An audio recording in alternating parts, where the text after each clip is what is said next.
Good morning student, welcome to online class.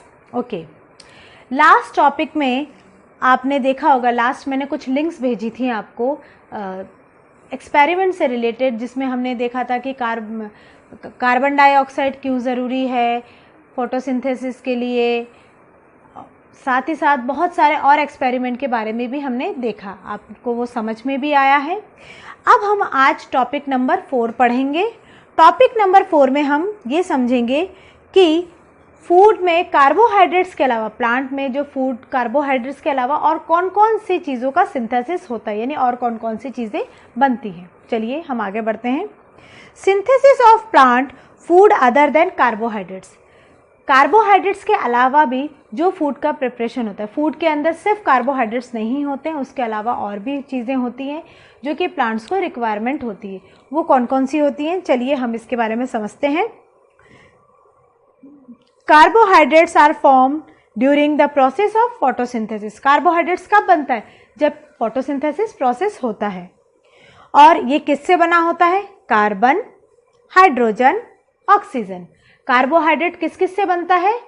Carbon, oxygen, hydrogen. 3 compounds होते हैं, 3 compound से मिलकर के कार्बोहाइड्रेट्स बनते हैं। कौन कौन से 3 कंपाउंड्स? Carbon, oxygen, hydrogen. आ गया बात समझ में आपको? अब यहां कहा गया है these are used to synthesize other components of food like proteins and fats.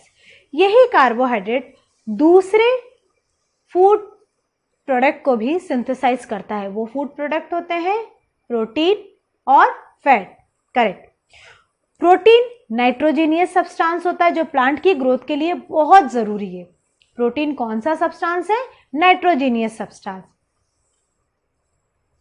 This substance can not be, अच्छा, प्लांट कभी भी can not be absorbed directly. Plant कभी भी नाइट्रोजन को डायरेक्टली एब्जॉर्ब नहीं कर सकती है, क्योंकि जो एनवायरनमेंट में नाइट्रोजन प्रेजेंट है वो नाइट्रोजन कॉम्प्लेक्स कंपाउंड में प्रेजेंट होता है जो इजीली प्लांट्स एब्जॉर्ब नहीं कर पाती है।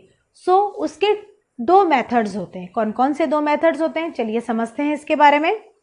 सबसे पहला, ऐसी मिट्टी जहां पे लेग्यूम प्लांट्स होते हैं। लेग्यूम प्लांट्स का मतलब पल्सेस, यानी दाल की बात की जा रही है, राजमा, छोले, इनकी बात की जा रही है। ये लेग्यूम्स में आते हैं।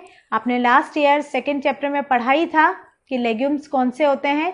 पल्सेस वाले प्लांट्स, जैसे कि दाल है, छोले है, किडनी बीन्स है, ये सारी चीज़ें पल्सेस में आती हैं, लेग्यूम प्लांट्स में आते हैं। अब ये ऐसी जगह उगते हैं, ये ऐसी मिट्टी में उगते हैं जहाँ पे कि नाइट्रोजन की कमी होती है। सो ये लेग्यूम प्लांट्स में एक बैक्टीरिया प्रेजेंट होता है। उस बैक्टीरिया का नाम होता है राइजोबियम। क्या कहा जाता है उसे? राइजोबियम। ये लेग्यूम प्लांट्स के रूट नोड्यूल्स में प्रेजेंट होता है। किस में प्रेजेंट होता है? रूट नोड्यूल्स में, जो कि एटमॉस्फेयर में प्रेजेंट नाइट्रोजन को फिक्स करने का काम करता है। फिक्स कैसे करता है? नाइट्रोजन एटमॉस्फेयर में कॉम्प्लेक्स कंपाउंड में प्रेजेंट होता है और उसको वाटर सॉल्यूबल फॉर्म में राइजोबियम बैक्टीरिया क्या करता है? फिक्स करता है। देन यही वाटर सॉल्यूबल कंपाउंड एब्जॉर्ब करती है प्लांट्स।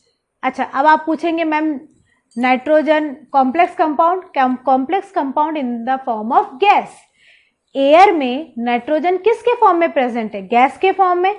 ये गैस के फॉर्म में जो नाइट्रोजन प्रेजेंट है वो कॉम्प्लेक्स कंपाउंड में आता है, और ये कॉम्प्लेक्स कंपाउंड में नाइट्रोजन को प्लांट कभी भी एब्जॉर्ब नहीं कर सकती है। सो इन प्लांट्स में राइजोबियम बैक्टीरिया प्रेजेंट होता है जो गैसियस फॉर्म का जो नाइट्रोजन है, यानी कॉम्प्लेक्स फॉर्म का जो नाइट्रोजन है, उसे वाटर सॉल्यूबल कंपाउंड्स में कन्वर्ट करता है।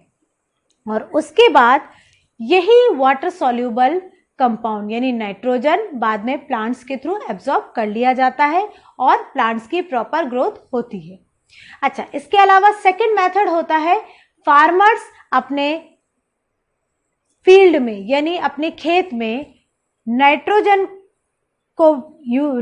का कैसे यूज करते हैं? फार्मर अपने खेत में, फील्ड में नाइट्रोजीनियस सब्सटेंस ऐड करते हैं, उसे हम कहते हैं फर्टिलाइजर। क्या ऐड करते हैं? फर्टिलाइजर। जैसे कि यूरिया, यूरिया तो सुना ही होगा आपने।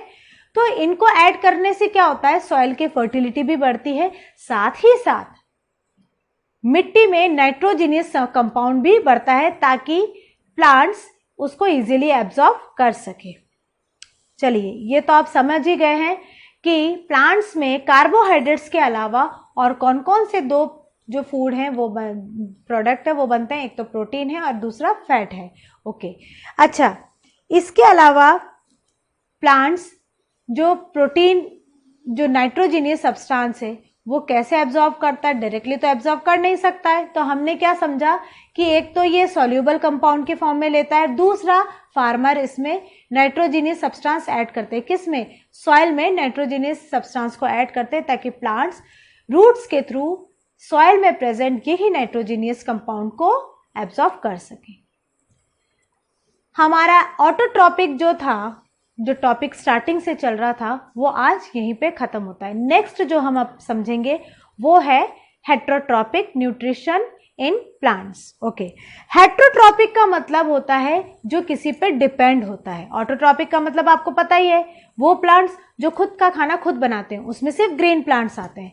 लेकिन हेट्रोट्रॉपिक वो प्लांट्स होते हैं जो कि किसी पे डिपेंडेंट होते हैं, चाहे वो प्लांट्स पे हो चाहे वो एनिमल्स पे हो, किसी न किसी पे अपने फूड हैबिट के लिए डिपेंडेंट होते हैं। ये होते हैं नॉन ग्रीन प्लांट्स। ये कौन से प्लांट्स होते हैं, नॉन ग्रीन प्लांट्स। ओके, अच्छा, नॉन ग्रीन प्लांट्स तो होते हैं और साथ ही साथ ये एनिमल्स और अदर एनिमल्स और प्लांट्स पे डिपेंड करते हैं।